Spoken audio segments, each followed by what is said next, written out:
So, Scott, we're going to start with your formative years. Tell us about early life. Well, I was adopted at 6 weeks of age to an unwed mother who had other options.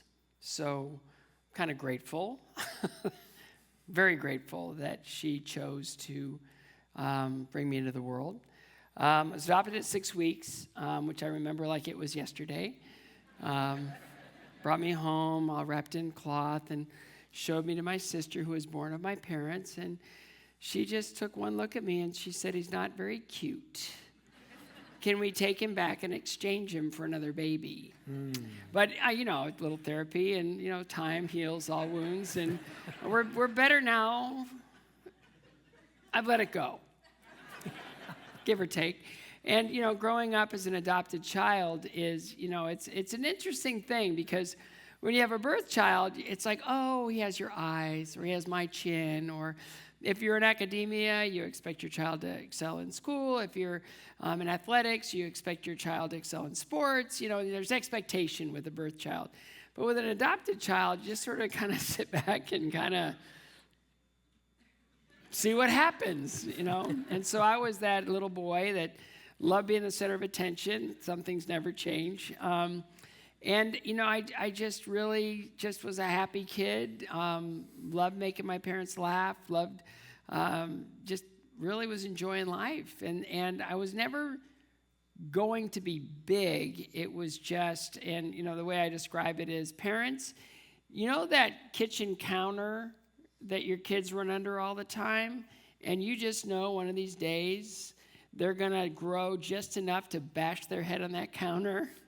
Well, that never happened to me.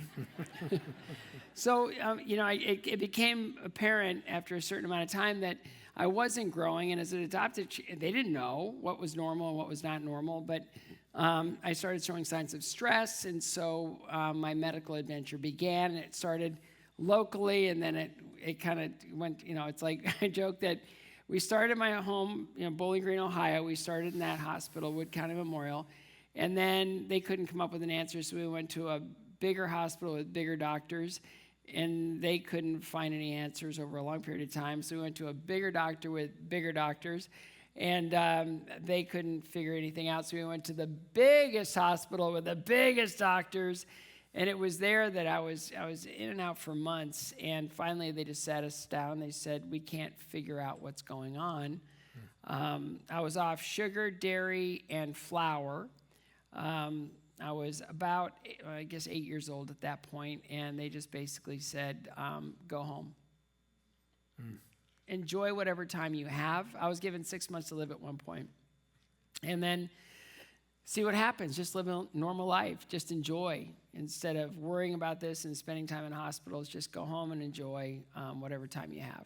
And so I went home. My parents were shattered, exhausted, fried, had nothing left.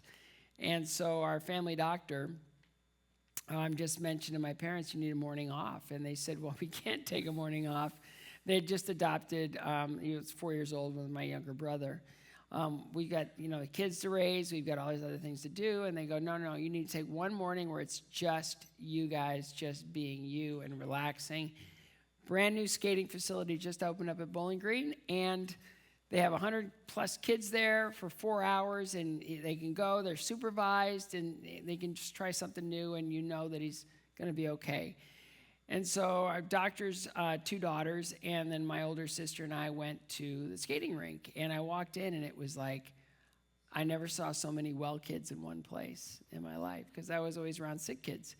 And so at that point, they took me off the restrictive diets, but they kept me on this supplement, which was the nastiest thing I've ever drank in my life. So, it's like in Walgreens or wherever they have like flavor of the month, which is grape or bubble gum or blue raspberry or whatever. Flavor of the month back then was chalk.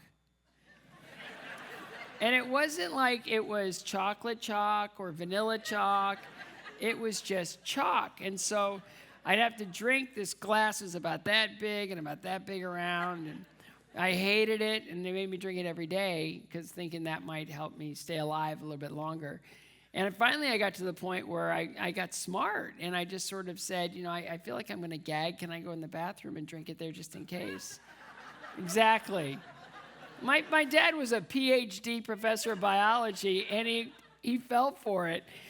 My mom was an associate professor at Bowling Green State University in marriage and family relations. Do you think you would have known they have a manipulative child? So I took it in. Of course, I dumped it out. I just put it a little bit on my lip to make me look like I drank it. And then one day she caught me and she said, you have to drink this. And I said, no, I'm not going to. I refuse. And she said, no, this is, for all we know, it's keeping you alive. And I go, I'm not going to drink it. So we came up with this really cool compromise. They put a tube up my nose, down my esophagus, and they fed me through the nose tube, and it was awesome. So when I wasn't using the tube, they would tape it to the side of my face and put it over my ear. Easy peasy.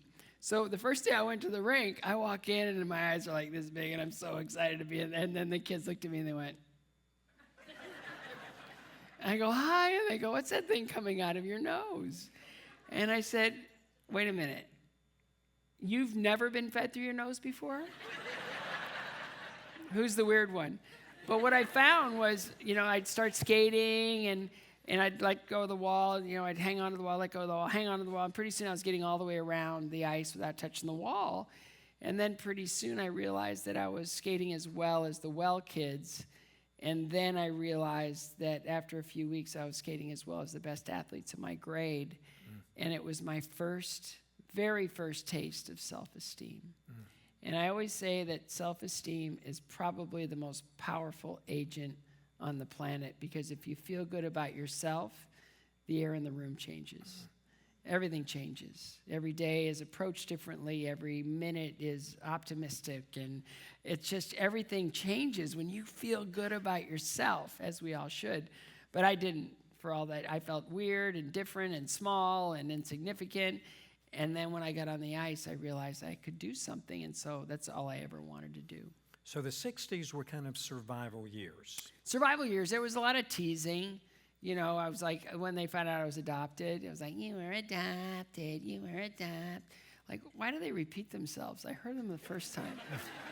So, my mom and dad told me as early as I was, to understand that adoption was cool. Like, it was a great thing. And so I told my mom I'm getting teased about being adopted, and she said, fine. Tell them this next time. And I said, okay. So I waited for it.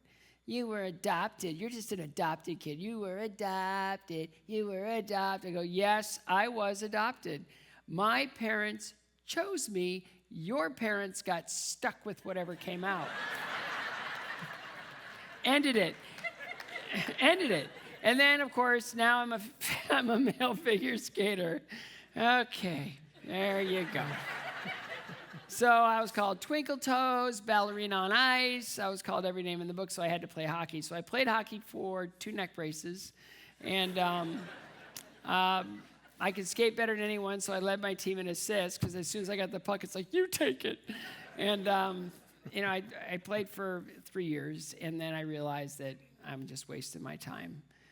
I'll just bite the bullet, go back to figure skating. They can tease me as much as they wanted. But it was really an interesting thing, because when I quit hockey, I was 12 years old. And when I'm 12 years old, all my hockey buddies realized that as a figure skater, I have more access to girls than they ever would in their lifetime. So there's an angle there. It was great. Can you set me up with, it's like, you're 12 years old. What are you doing? So that was good. You entered the 60s with that mysterious disease, a lot of uncertainty. You exit the 60s now with a sense of what you're supposed to do with your life, which is gravitating toward the skating. I love skating. I loved everything about it. I always thought that, because the first skater I remember was Freddie Trinkler, who was in the ice shows for 40 years. And Freddie was, I remember I saw him in Ice Capades at Boston Garden, and he made me laugh so hard that I go, that's what I want to be. I want to be an ice show comic. I want to skate, and I want to make people laugh. That's what I want to do. And so I always thought I was just going to be an ice show comedian and be like Freddie Trinkler, wear clown makeup and, do all this stuff. And but competition skating was kind of what I was supposed to do. I just wasn't very good. All right, so early 70s, your parents recognized your passion, and you moved to Wagon Wheel. Yeah, I moved to Illinois to train with Janet Lynn. Now, Janet Lynn was the most popular woman athlete in the world, period. Amazing, amazing athlete, amazing woman. And I got to train with her every single day. And my skating kind of went up a little bit, but I still didn't get it. My coach was an Olympic champion from 1932. And he was an amazing guy, very structured, very a Frenchman, you know. It's like a big nose. He had a big nose. And he'd say little things like, get on your little toe, little toe, little toe, little toe. So it's like, now start with your left foot. It's like, okay, this one. Yeah, I'm like almost 14 years old, and he had to make me take my lace out of my left foot and replace it with a white one, so I knew which my left and my right was. I just had, I couldn't figure it out. And so I'd go to competitions. I didn't like doing compulsory figures. Hated them because they were boring. I didn't understand the point to them. They were just boring.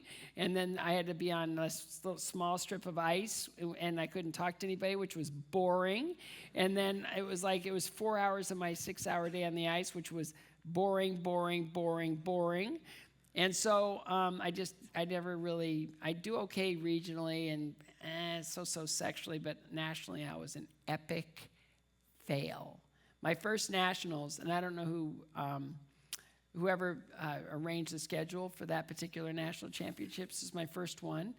And they scheduled the Little Novice Boys event as the event preceding the Senior Ladies Championship, Janet Lynn's last nationals. Do you think that ticket was a hard ticket to get? Standing room only, 17,500 people. I rose to the occasion 5 times.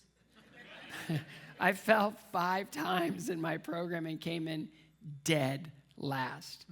And so the next year I said, I'm going to work really hard. I'm going to go back to nationals next year. And next year I went, 9th the year before, I was 9th again, except this time there was a 10th guy, but he wasn't very good. He shouldn't have been there. So basically I was last again.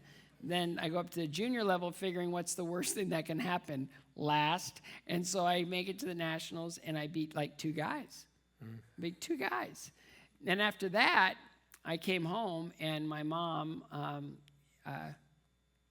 she walked home. She came home, and she goes, family meeting. And I go, what's a family meeting? And she goes, we're all going to sit down around the table and have a family meeting. It's like, we've never had a family meeting before. What's this all about?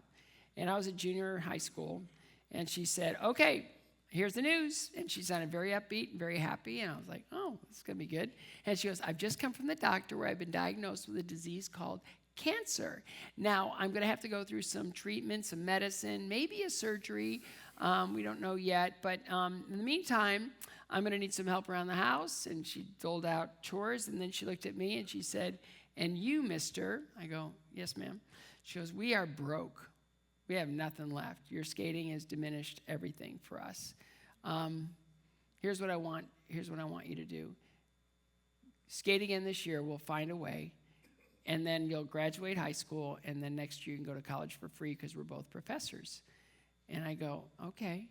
Now, up to that point, I didn't really know how to train properly. When I went back to Illinois to train, this time my main French coach had retired, and a new coach came in to take his place who was a whip cracker and a head game player and a real taskmaster. So I figured, hey, it's my last year in skating. What have I got to lose? I might as well push all my chips to the middle of the table and just go all in and see what I can do in this sport. And so I've never worked harder than I worked that year. I finally go, oh, this is what training is. I had no clue after all that. And that year I showed up at the national championships, and my mother was there. Her arm was in a sling because they removed her left breast and most of the inside of her left arm, and she was wearing a wig because she lost all her hair to chemotherapy. And she had this little smile on her face. I go, are you okay? And she goes, I'm great. I go, is it the drugs? And she goes, no, you just go out and have a good time competing, and when it's all over, we'll just have some time together. And I said, great. So about a week or 2 before that competition, I was just in Denver sort of training, and I threw a triple sow cow that I've been trying to get around on for 2 years. And I finally, I landed backwards, and it was like, yes, I finally landed a triple in my last year in skating. This is amazing. And so I kind of now had a triple, which was cool. So I go to nationals now, and I have a triple-ish. Some days it was there, some days it wasn't. So I go into the long program, and I'm actually doing pretty well in this competition. And my coach said, don't warm up the triple sow cow because we don't want to know if it's there or not. Do it in the program if you feel like it. You got nothing to lose. And I said, all right. So I go around, and the first jump in the program is a double axel. I land that, and then I go around for my triple sow cow. And I figured I got nothing to lose. I might as well just throw this thing and see what happens. So I throw the triple sow cow, never having landed it in competition before. And normally my view at a national championship would be this. Like, all right, I'm looking at the ceiling, which means it's time to get up and get back into my program. This time I was like looking at people in the audience who were like jumping up and down because I just landed my first triple in competition. And I won junior nationals. Like from like nothing. Whoa, I won junior nationals. And my mom, the reason that she was so happy was because on the way to that competition, she met a wealthy couple in Chicago, had no children, loved skating, and wanted to give me another chance to continue my career because they felt it was a tragedy that anyone would have to quit due to a lack of money when they had plenty. And so there was only one string attached, and that was that I'd move to Denver, Colorado, and take from Dorothy Hamill's coach. I could do that.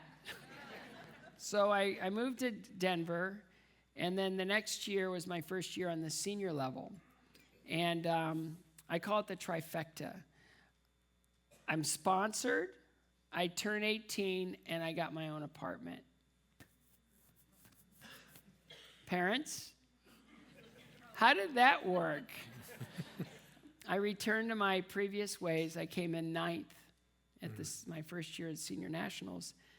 And the worst thing about that was the last time my mother ever saw me skate in competition. The morning she lost her battle to cancer, I was asleep on the couch. We were in our room until about 3:30 in the morning, and I'm asleep on the couch in the living room. And my brother-in-law comes in, and he wakes me up, and he just said, your mother is gone. Now, you got to understand that my mother was the center of my universe. She was a 4x4, and she was the most beloved member of our community. Everyone who ever had her in class adored her. She was just the most sacrificial, unassuming, kind, outgoing person I'd ever known in my life. Strong, but now she was gone. And I never, that last year, I didn't honor her, the last competition. So devastated, I went for a walk. How do I mourn the most important person in my life? How do I do this? I was at an age where I could turn to self-medicating. I could, drugs and alcohol were available. I saw other kids in my class that had lost family members turn to that, and it didn't seem like a good idea. So and then I walked for a long time. I must have walked for a couple hours. In that walk, I decided to honor her and take her with me everywhere I went. There's not a day after 41 years that I don't talk about her, and I don't think about her, and I don't try to do something that she would be proud of. So for my 9th place finish in 1977, 78 nationals comes around. 3rd in the country and ranked 11th in the world. One decision. Next year, I had an injury due to my biggest competitor deciding to take from my coach, and he said yes. Really? Okay. So in competing every day in practice, I turned my ankle and I tore every ligament in my right ankle, so I had a really late start getting into that season. I rallied at the end. I was one of 2 standing ovations in the competition, and I ended up 4th overall. So I didn't make it to the World Championships that year. And so I went back to my coach, and I just said, look, you saved my skating life. I don't know what to do here. I've got an opportunity to hang on to the sponsorship if you're not interested in me anymore, and I can go to take from Don in Philadelphia. I just want to know what you think. What do you want me to do? You saved my skating career. What do you want me to do? And he said, Don's a good friend of mine. If you want to go, to skate in Philadelphia and the McElrains are good with that, then I won't hurt you politically. I'll just leave you alone. You just do your thing. He never once said stay. And so I went over to his wife, who desperately wanted me to stay, and I said, Krista, I'm going. So the next day I packed up my little car and I drove east to Philadelphia. And it was there that my coach, Don Laws, incredible man, movie star, handsome, very elegant, very dapper, always like very well read, always had all these sayings like when I was in a lesson, he'd say, silence is the absence of sound. Oh. You want me to shut up now, right? He goes, and then he would say things like after a run through, I'd say, ow, that hurt so bad. And he'd say, the absence of pain is death. He was like this really like good-looking Yoda kind of guy. But he became a guy that he taught me how to be accountable to myself. He said, look, I'm going to teach you, I'm going to coach you, I'm going to give you everything I've got, but if you're going to show up at the rink half, rested, ill-prepared, without focus or determination, then we might as well just call this thing off right now.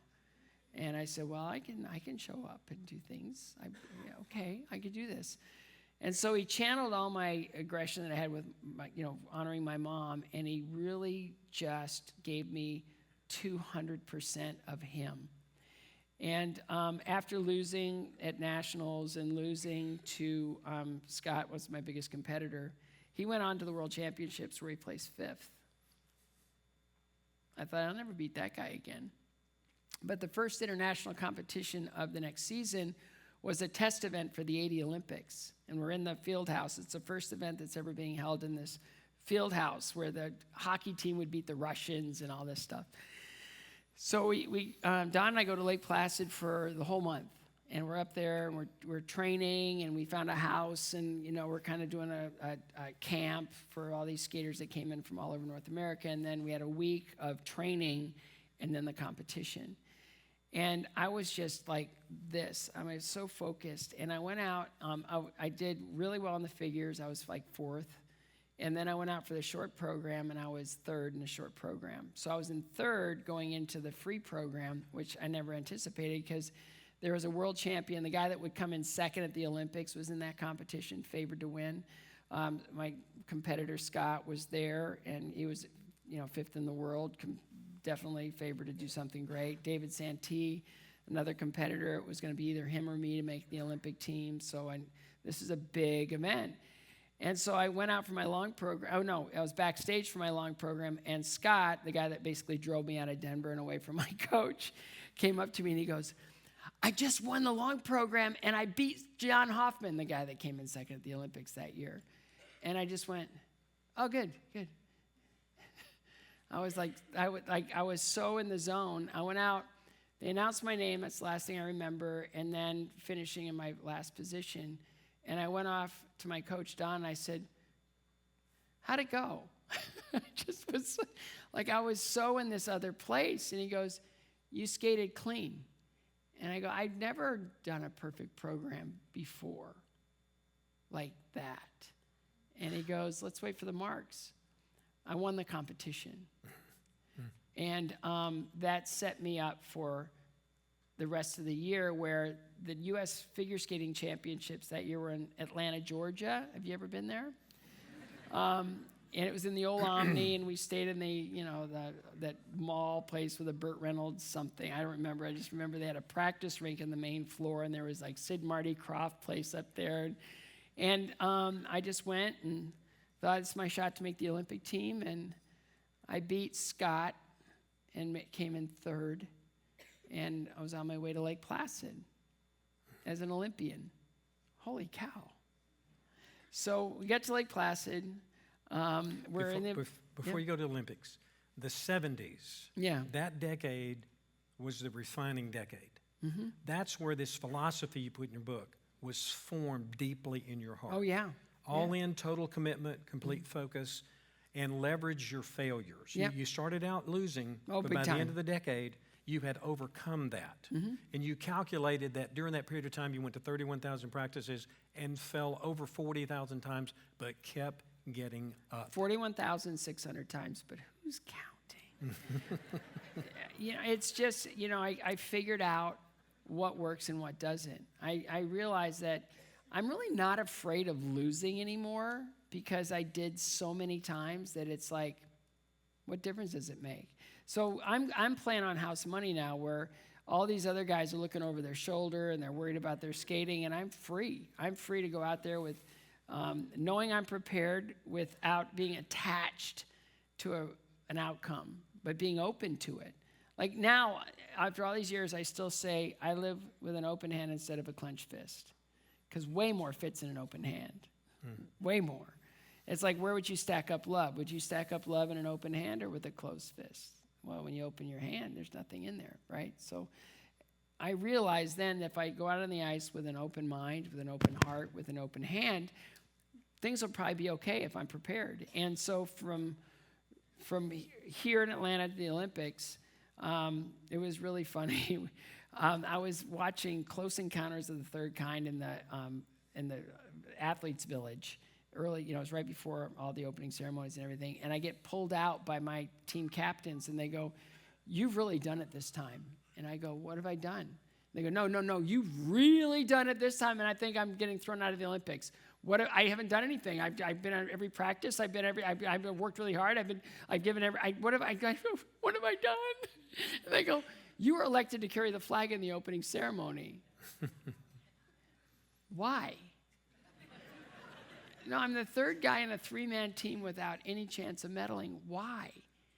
And they said, because the other athletes in all the other sports wanted this Olympics to be about the struggle, not about who's going to win.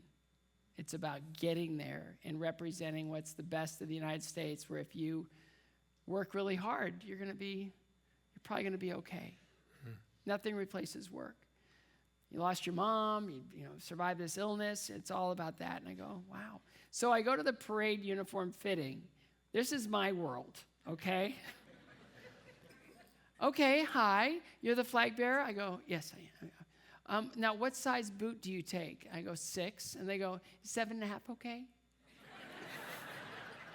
My pants, my crotch came down to here, so I had to roll them up and pin them. And then my sleeves came down to here, so I had to roll those up and pin them.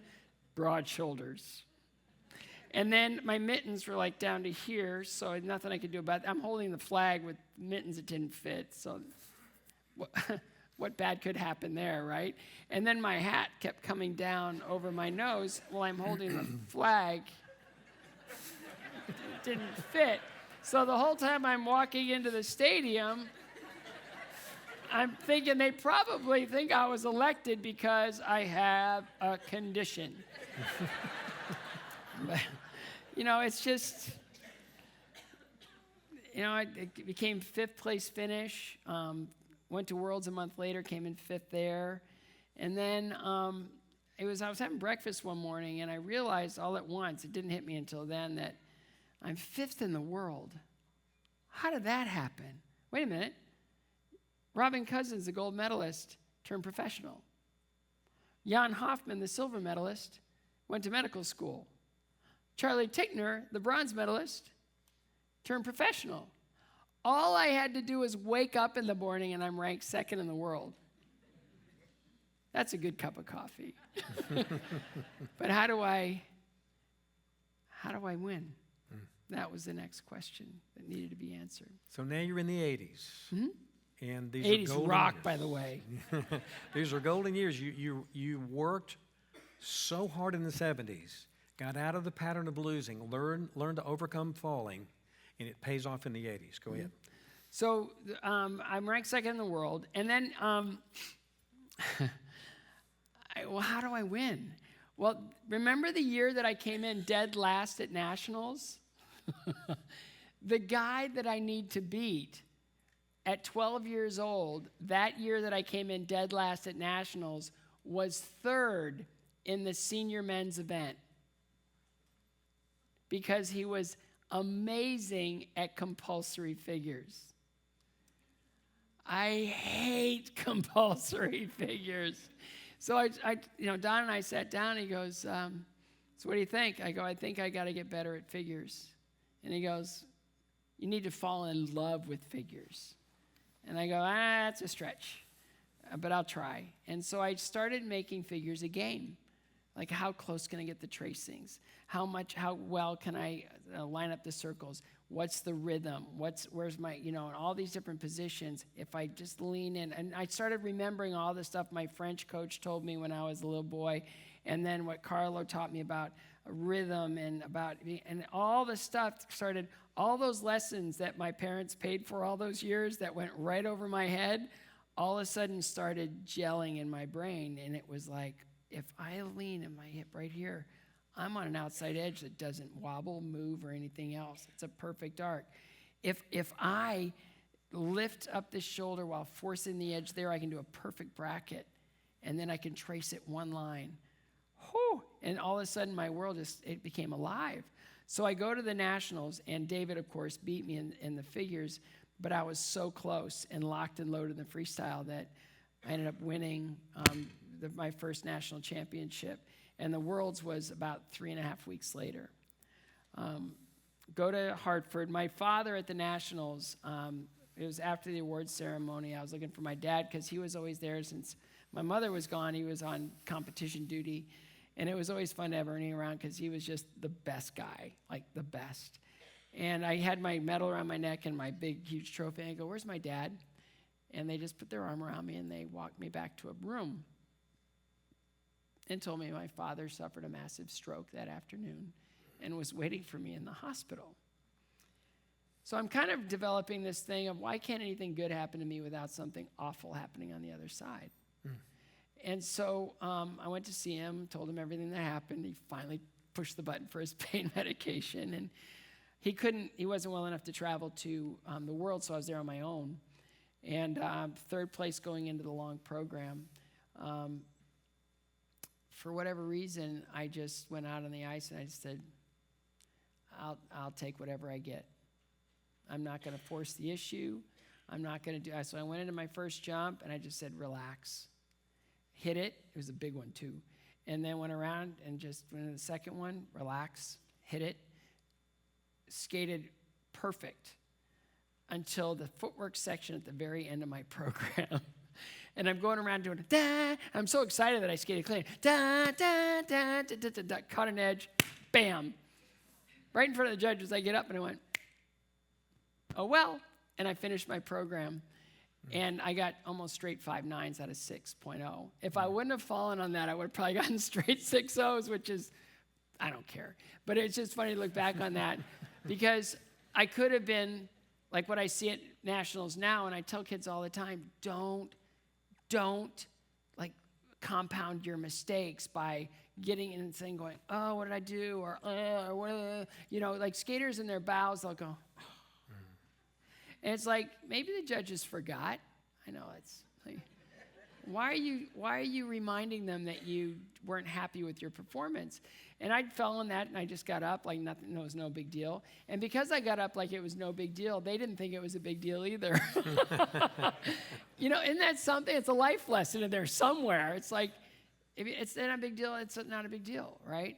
So I won the world championships, and then I absolutely freaked out because I thought, I'm not worthy of this title, and if I'm the world champion, the sport is at its lowest place in history. Like, I couldn't handle it. I just couldn't. So my coach kind of helped guide me through that very gingerly because he didn't want to freak me out. And then I got to the Worlds the next year in Copenhagen. I won nationals. I fell in the short program, which I never do, and that made me mad enough to skate clean and long. Skating angry is a really good way to get over nerves. Won nationals, then went to Worlds, and then I skated really well, and I won. And I'm looking around going, holy cow, these are just guys like me. They just put their pants on one leg at a time. They have the same fears and the same insecurities and the same dreams and aspirations I do. My job is just to figure out how to just stay ahead of these guys So the next year, I go back, win nationals over this really cute little guy named Brian Boitano. Holy cow, he was good. So I'm now looking over my shoulder a little bit. Go to Worlds, they were in Helsinki, and something felt different. I go to Helsinki, and back then you went on best average, right? So whatever your highest average, they take the marks, and it gives you a ranking.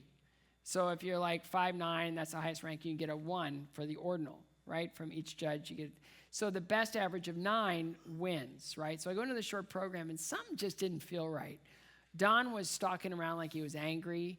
I was in a good position after the figures because David wasn't there anymore, so I was second to Jean-Christophe Simon, who was the best figure skater ever. And I go out for the short. I skate clean. I get off, and the numbers were okay. They were pretty good, but not normal, great. And so then I go back, and I listen, and Brian Orser went out, skated great, got some really good marks, then some not so great marks. And then Norbert Schramm from Germany, who like a lot of the Europeans liked and the Asians liked, he went out and he got some really great marks and then some kind of low ones.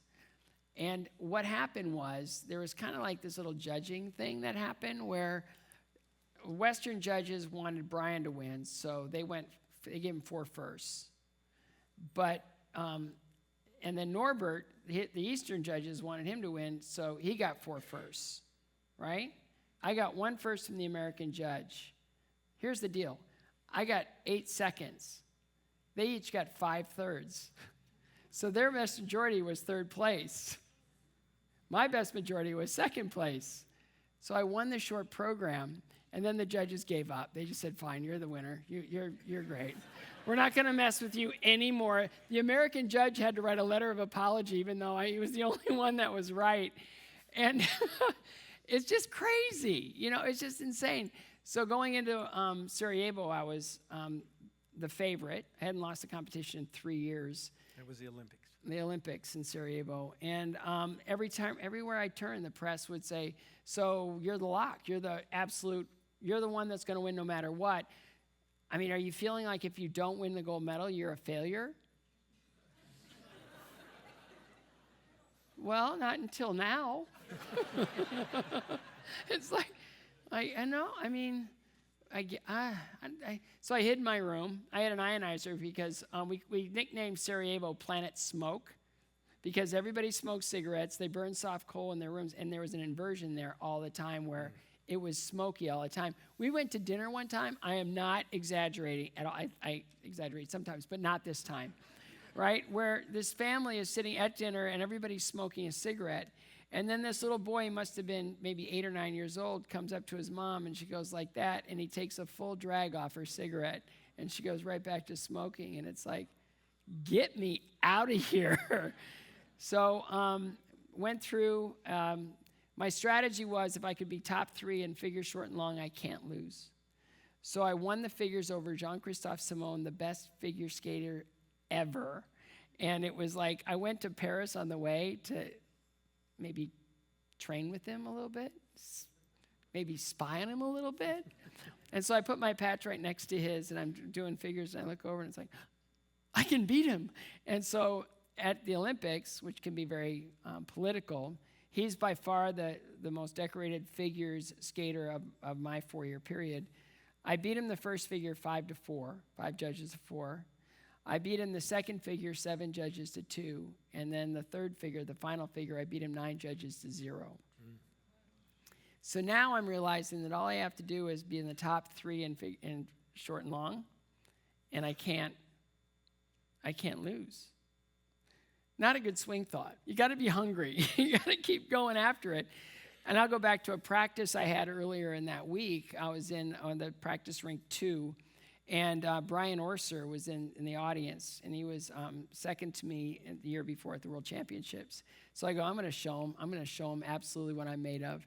And I went out and I did an absolute perfect, clean run through my long program.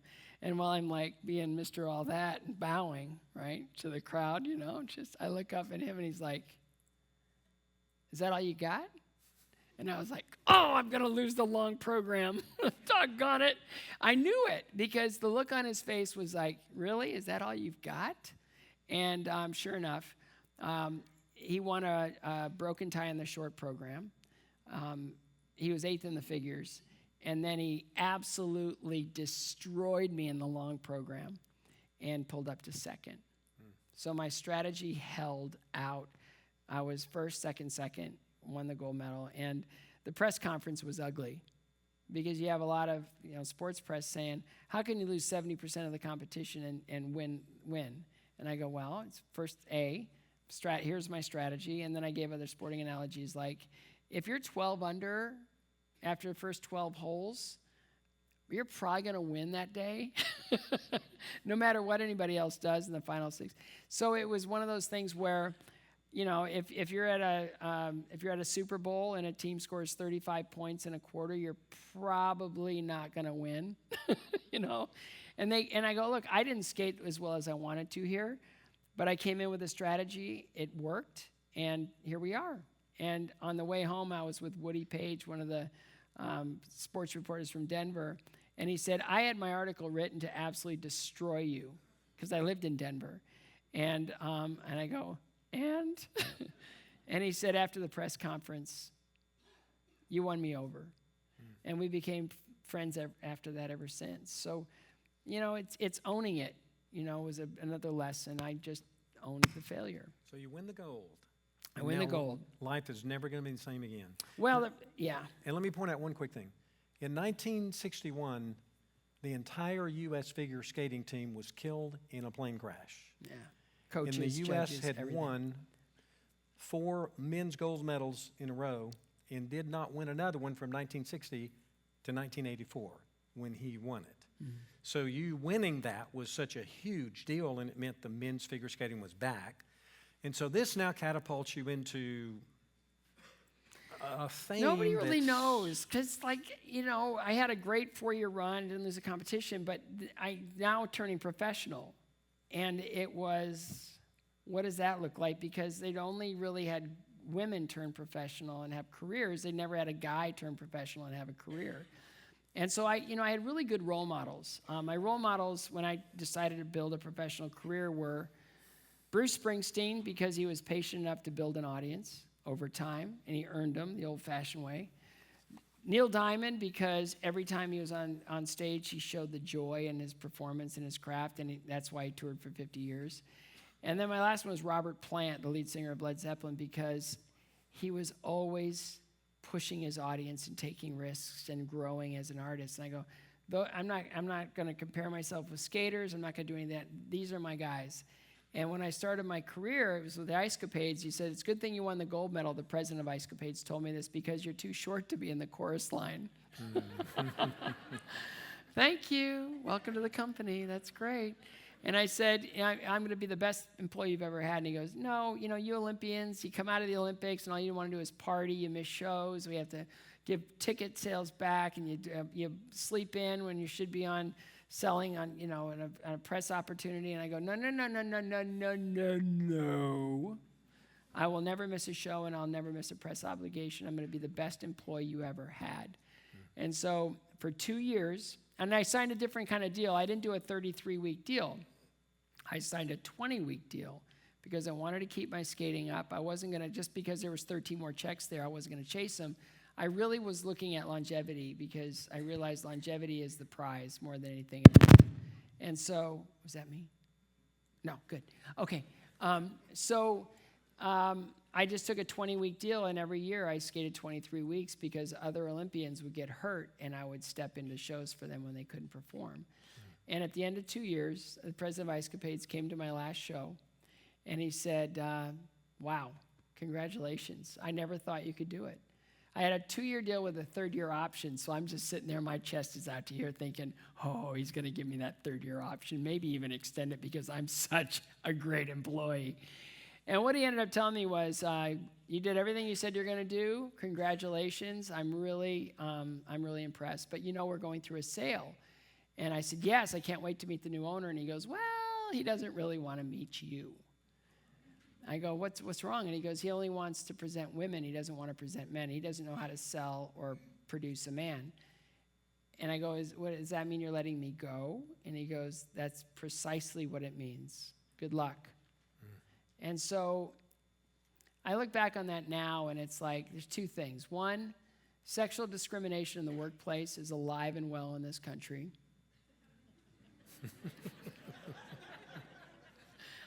Sorry, that's not funny. And the other one is kind of like a classic example of passive aggression. Has anyone seen a Stars on Ice show? Anyone? Yeah? Awesome. Hands. Great. Thank you. You're putting my kids through school. Here's passive aggression. Has anyone seen Ice Capades lately? Anyone? Pausing for effect. Looking around the room. Gonna keep looking. I guess no hands are. Oh, that's right. They went out of business. They didn't have enough men to sell tickets for them. So, but it's I realized in that for every rejection, for every loss, for everything, there's an opportunity. And for me to be able to build Stars on Ice I was able now to build skating the way I wanted to, build a show the way I wanted to, skate with my friends at the highest level, one city, one show, one night, maximum 5 cities a week, and then we could build a tour this way. And then Christy Yamaguchi joins us in year 7, and then it's like, now we're pregnant because, oh my goodness, we went to 60 cities, and we went to Canada, and it's like, oh my goodness. And, it was me, Kurt Browning, Christy Yamaguchi, Katarina Witt, Gordy Van Grinkoff, Torval and Dean, Rosalind Sumners. I mean, we had Paul Wiley. We had a cast that was top to bottom, superstar, amazing talent, and people were coming. I mean, that decade, holy cow, from 84 or 86 actually to 90, we were building the show, and then from 90, now we're in the next decade. That was the decade overflow. That's where we were selling out buildings. We sold out in St. Louis. 19,600 people were there. I forget the Olympics. I've never been more scared to get on the ice than I was that night because I felt totally outnumbered. I was. But it's just, you're building, and then people are coming, and then opportunity. And a lot of people go back and say, well, it must have been when, Tanya Harding's people whacked Nancy Kerrigan on the knee, and the press always goes to that moment. Now, I'll argue that incident changed media forever. It changed the rules of engagement, but for skating, it ultimately destroyed the economy of skating. We had a really kind of crazy president of the International Skating Union. He used, at that point, the short program for Tanya versus Nancy at the Olympics was the 4th most watched television program in the history of television in the United States. Whew. So they used those ratings to negotiate their new television contracts, of which they could never perform. But they had to spend half that money on skaters, so they destroyed the professional side of the sport. It atrophied. So now your marketing thing goes away. Your accessible champions that are evergreen titles that are now professionals, and everybody's staying amateur. And so basically what happened was you turned a marquee this big into a pyramid, and then skaters became disposable. If you're not winning, then you're not really worth anything. A lot of skaters, because there was no professional career to go to, were rotting on the vine. But that's later. So we're still in the 90s, and we're selling out shows, and we're really doing this big.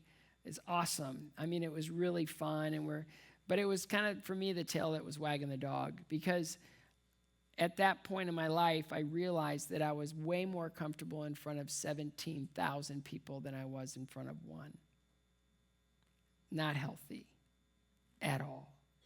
In fact, I felt like I was broken in some way.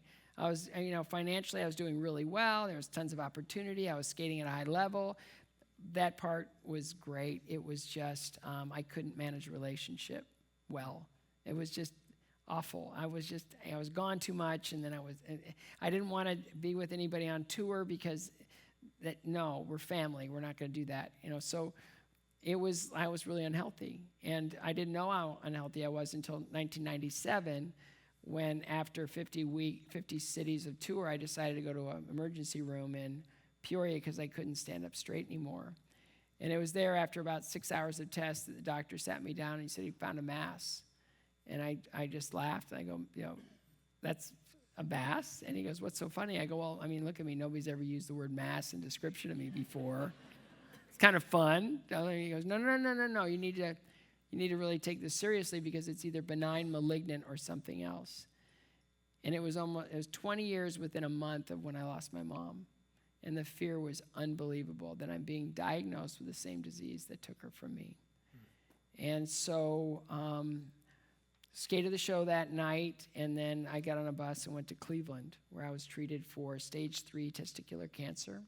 When they told me, I go, nah, that's not going to work. I go, what do you mean? I go, nah, it's got to be another kind of, I don't want that cancer. And they go, no, this is a good one. If you had to choose a cancer, I go, who would choose a cancer? Give me a break. So they said, chemo, surgery, and then I could get back to life. So I had 4 months of chemotherapy. I was forced to stop everything. 4 months of chemo. It was like 8-hour infusions, 5 days a week, and then 16 days off, and then 5 days and 16 days off. And after round 3 of that, I wanted to quit. Because I didn't resemble anyone that I'd ever known. I was bloated, I lost every hair on my body, which was happening anyway. But it was just depressing and awful, and I felt bad, and I just wanted to quit.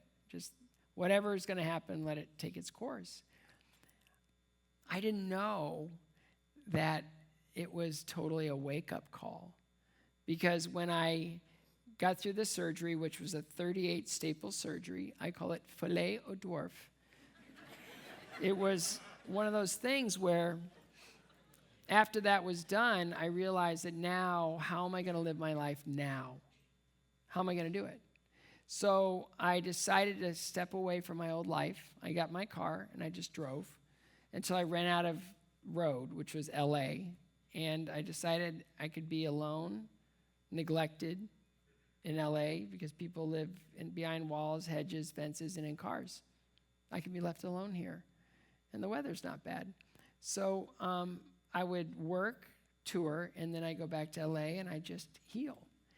And I was 3 years into that. Can we go into the 2000s yet? Yeah, you go to Tracy. Yeah. 3 years into that, I knew I was toxic. I didn't want to even approach a relationship. So I was just sort of like on the bench. And Tony Thomas, Danny Thomas's son,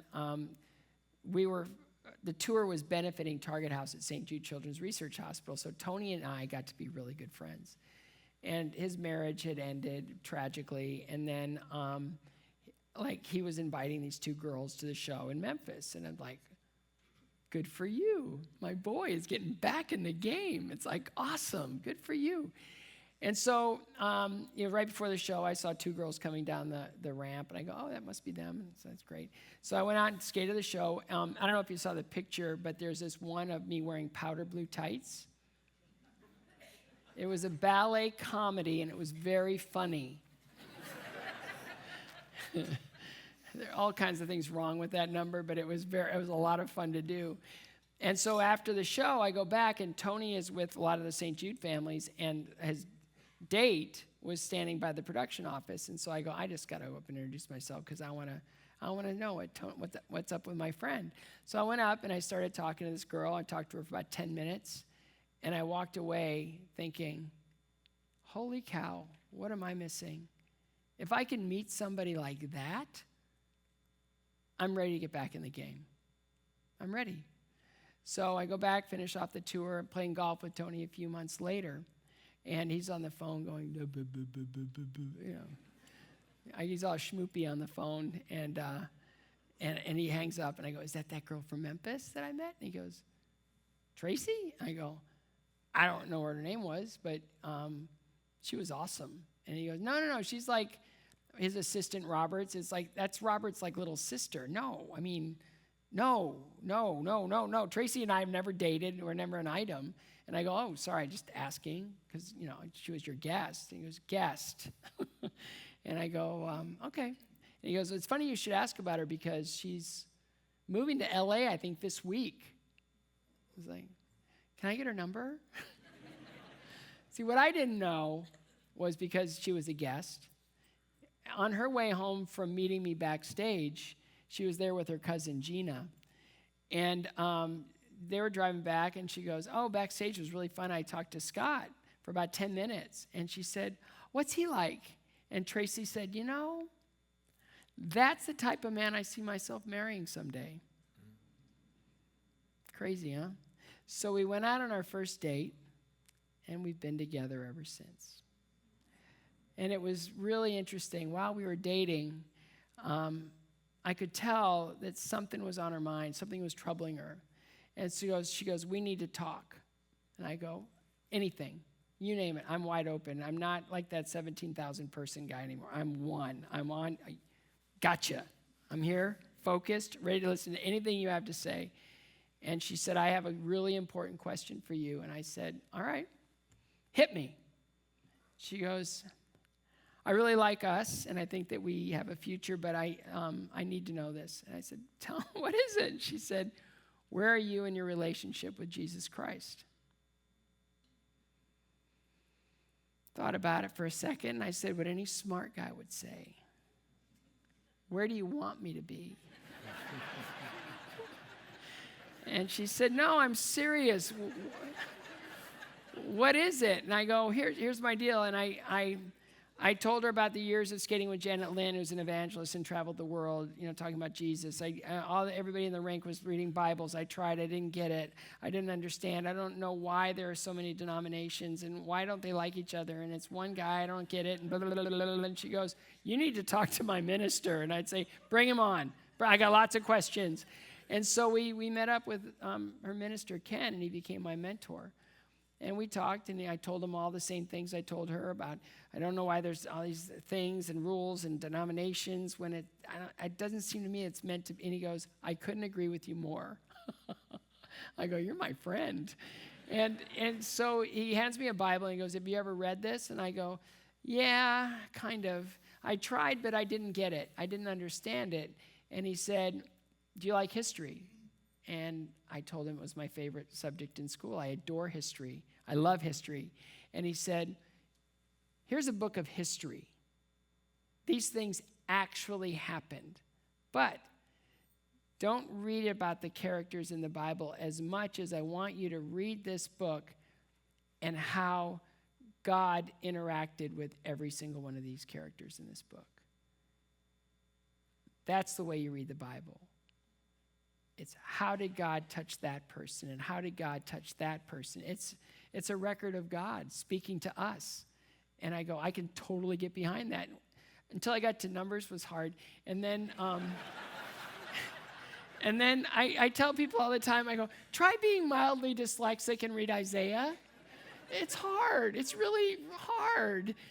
But it's like anything else. You build muscle, and you build muscle over time. And then when you understand the arc of the gospel, as much as I do, I still feel like I have so far to go, and I can't wait to dive into it. I can't get enough. But the whole thing with that was it set, the timing of it wasn't accidental. It was providential, all of it.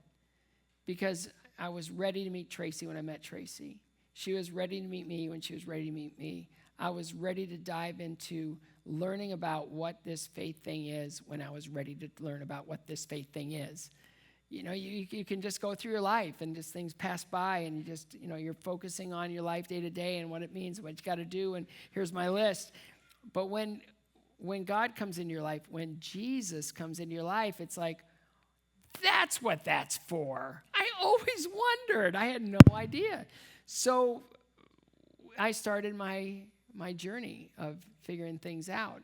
And it was right after that, when we got married. I'll just tell you a really quick story, a marriage story, because here's how clueless guys are. I was older, she was a little bit older, and we said she always wanted to have a family. I go, so did I. And she goes, well, we're probably going to have to get started right away. And I said, it's fine with me, but I'm thinking testicular cancer, not so much. And so I had a lot of things, kind of worries. Like, worry is a big waste of time, by the way. So we set a date, we're getting married, and she goes, it's a great day to get married. And I go, it is. It's beautiful here. And she goes, no. It's a great day to get married. And I go, yeah, I won't forget our anniversary. And she goes, never mind. So we get married, we go on our honeymoon, blah, blah, blah, and then we're kind of getting into life, and we go to visit my crazy friend in LA because he's awesome and he's fun and he's just off the charts crazy. And so I'm sitting there watching sports, and as a joke, they bought her, this is like 2 months after we got married, they bought her a pregnancy test. Like, ha, ha, ha, ha. And so we just laughed about that. And then I'm sitting on the couch watching sports, and it's like, where's Tracy? So I go back to the guest room, and she's pacing. And I go, are you all right? And then I look down, and there's an empty bag on the bedside table, and she's got this piece of plastic in her hand. And I go, what's going on? She went, I go, what? And she goes, it was positive. It was a great day to get married. And my son Aiden was born 9 months and 2 days after we got married. It was a great day to get married. And what was wild about his birth was it was the first time I saw flesh of my own flesh. Okay. Very powerful. All right, you want to move on? Let's move on. Unfortunately, I got to get you on a plane. Now, one final story. Oh, wait. The tumor. The tumor. Yeah. And you tell Tracy that you've been discovered with a brain tumor, and she responds how? It was the hardest thing I've ever had to do. I knew I wasn't feeling well. It was after I stopped skating, and I thought it was that, and I was depressed, blah, blah, blah. So I go to the Cleveland Clinic because I tell men all the time, know what's going on with your bodies. We're not bulletproof. We're not. We're human beings, and we need to know what's going on with our bodies, so if we can get to something, we get to it. So I had to practice what I preach. Went to the Cleveland Clinic, told them my symptoms. They gave me a head scan, and they diagnosed a brain tumor. My wife was arriving that day to Cleveland with my son, and it was the hardest thing I ever had to do. She said, what's going on? I go, I'll tell you in the room. We go up to the room. Aiden's on the floor, banging the phone in the cradle, just doing what, little kids do. He's 14 months old. And she goes, what's going on? I go, I have a brain tumor. And without even one beat hesitation, she grabbed both of my hands and she started to pray. And it was the most powerful moment in all my life because I was already headed in that direction, like really headed in that direction, and that sealed the deal. It's like, where do you take what this life throws at you? Who's strong enough? Who can do this? So we prayed, and we prayed the whole time, and our mantra was, it is what it is and whatever it takes. It is what it is and whatever it takes. And then they couldn't diagnose it, so they had to take a thing through the top of my head. They said, I think we have a safe corridor. I go, I'm not using any of it, just have at it. And they took a piece out, and it was really an interesting thing because they told me that the operation was really tough and I could lose speech, memory, motor function, all those things that can happen. And so I woke up at 10:20 in the morning after the surgery, and I went, okay, I know who I am, why I'm here, I know what day it is. Test. Okay, I can speak. And then the doctor came in, Tracy came in, they diagnosed the brain tumor as a craniopharyngioma. I go, what's a lunatic pharyngioma? I have no idea what you're talking about. And they said, here's the information on it. We're going to go talk about treatment options, and we'll get back to you. So on the paper that they handed my wife was this. She goes, oh, listen to this. This is unbelievable. I go, what? And she goes, craniopharyngiomas are usually detected early in a child's life due to a lack of growth and development. Yeah, I was born with it. That's what caused those 4 years in and out of hospitals. Why did it stop? Why did it stop? I must have fallen on my head. How many times? 41,600 times. It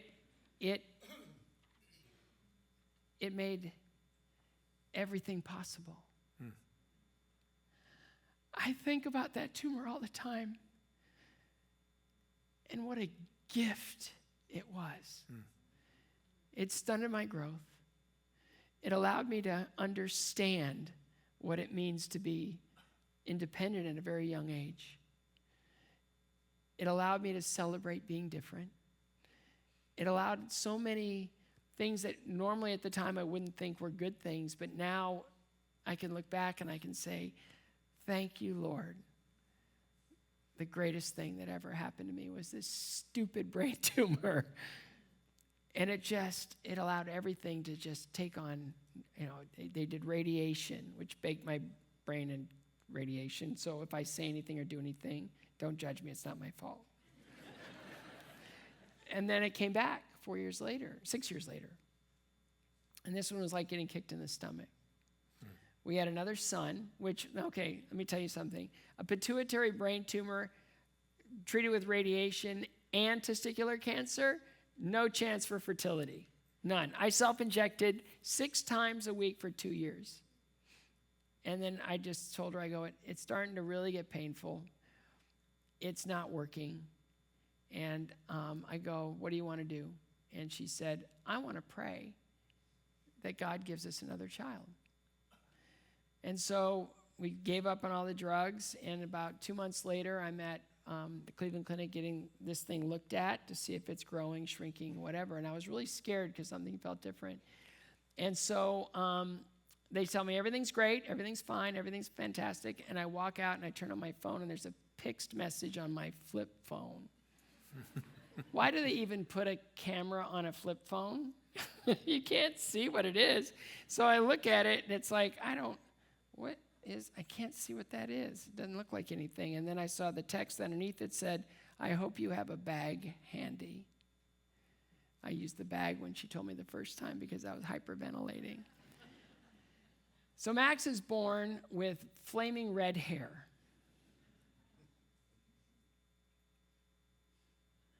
Still processing that one.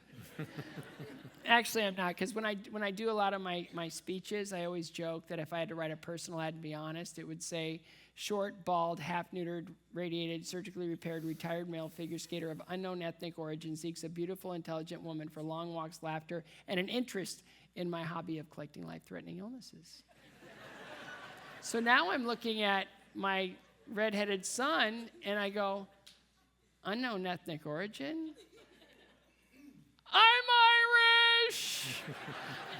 So, There you go. yeah. All right, sir. I have to get you on a plane. All right. So are you looking at the clock? What are you doing? But here's where we are. Okay. Yes. I'm listening. Early decades of your life, you master your field, you learn personal discipline, you become a champion. Yeah, it's after a lot of. Yeah. But you were missing the faith perspective. God brings hardship into your life through cancer and brain tumors. That one brain tumor tracks back to the mysterious disease that got you into skating in the first place, and now you can see it all from God's point of view. And that's the last piece of the winning edge, is learning to see it all from God's perspective. So the first 5 pieces of the success chain, you learn those through skating. The last part, you learn through hardship, and God brings that all together. And now that you're in a vibrant relationship with the Lord, there are these strange parallels between skating and Christianity. First of all, as a skater, you are constantly being judged. As a Christian, God does not judge you anymore because you're in Jesus. As a skater, some people win. One person wins, a bunch of people lose. But with the grace of God, everybody wins. Yeah. And when it comes to ice skating, everybody is on a performance basis. But when it becomes to become a Christian, nobody's on a performance basis. It's the grace of God. So now all of that vibrantly characterizes your life, and you're in this last decade of your life in which you're paying it all forward through Skating Academy, through a CARES Foundation for Cancer, and you're trying to give to as many people as you can in the years that the Lord gives you. So, unfortunately, we have to get you on a plane, so we have to stop here. Now, here's what we'd like to do to conclude is we're going to bow our heads and we're going to pray. And Scott's going to pray, and then he has to go. And after he finishes praying, what I want you to do is in the silence of your own heart, where are you in your spiritual journey? Has a faith perspective come into play for you yet? And if it hasn't, maybe you want to invite that in because that's accessible to you through the person of Jesus. And that's what he's trying to say tonight. And then after he prays, we're going to have a moment of silence, and then I'm going to pray, and then I want to talk to you for a minute, and we'll be on our way. So let's just all bow our heads. I want to read this scripture, though. Certainly. Because it'll lead into my prayer. So it's Matthew 7:24, and every time I've read this, it's just so convicting.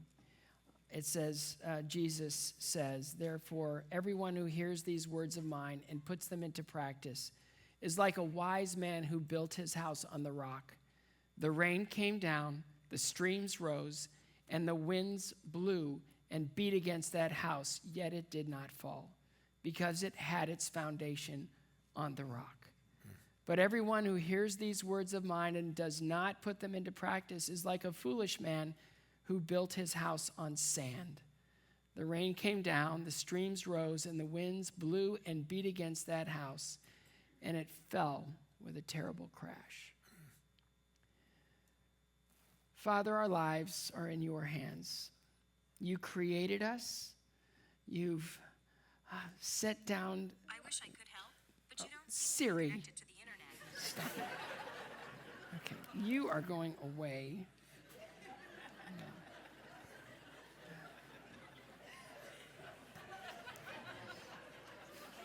So inopportune.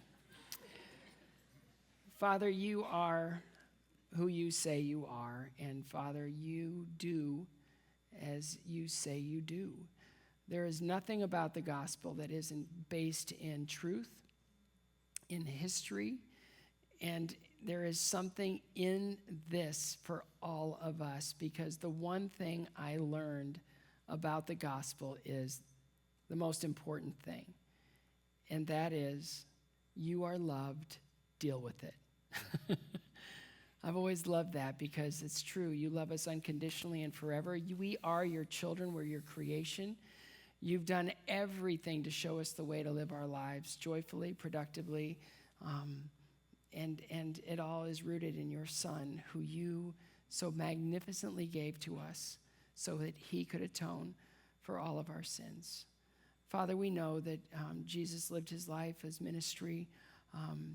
He died on that cross after suffering such a horrible torture and humiliation to be raised again, to prove your mighty power, that nothing is beyond your reach, not even us, Father.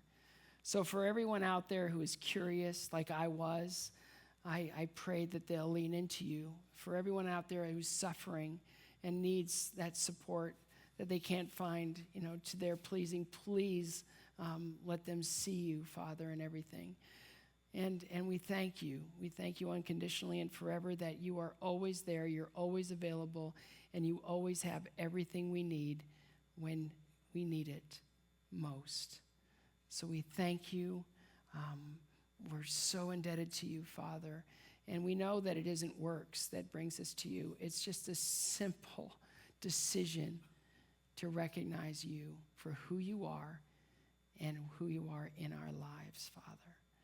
So bless every single person in this room. I thank you for the opportunity to speak with them, and I hope that anything that was said today will help them in their journey and their path to you. It's in your most, most holy name we pray. Amen. Thank you. Let's have just a moment of silence with your head bowed and your eyes closed. And wherever you are in your spiritual journey, would you just take a moment and just articulate that to the Lord? And if you want God in your life in a greater and in a more personal way, just invite him in. He comes into your heart through Jesus. Just invite him in. But wherever you are, just express that to the Lord, and then I'll close in prayer in just a moment.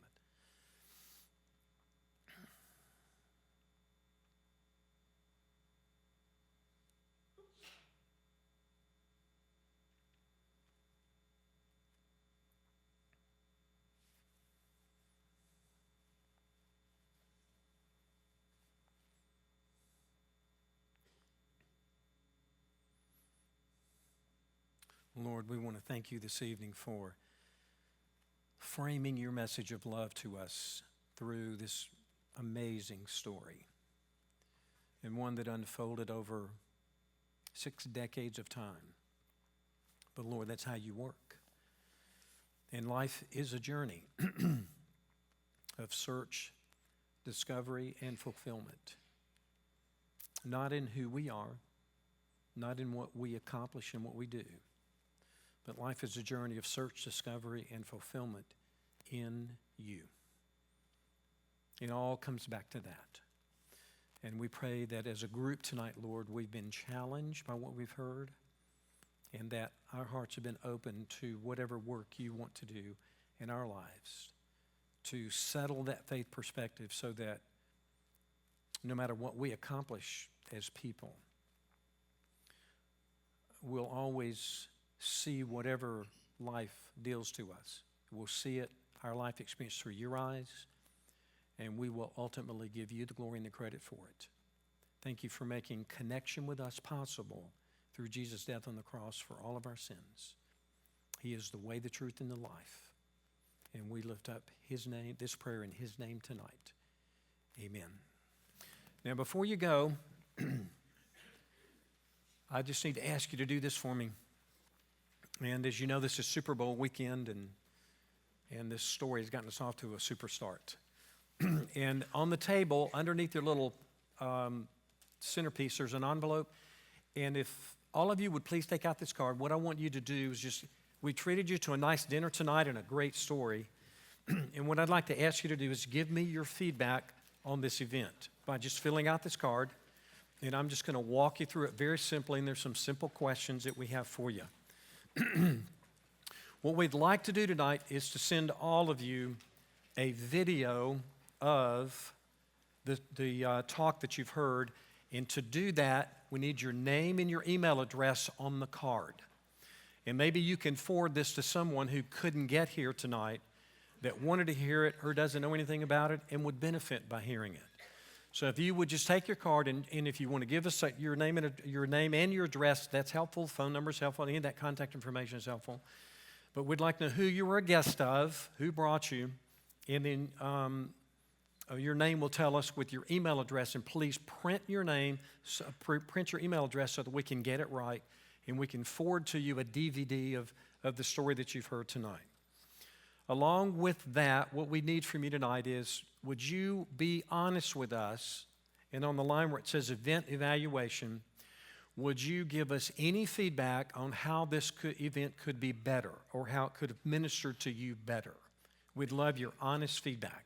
You don't have to say just nice things, but you can also say things along the lines of, it would have helped me if. We like that information.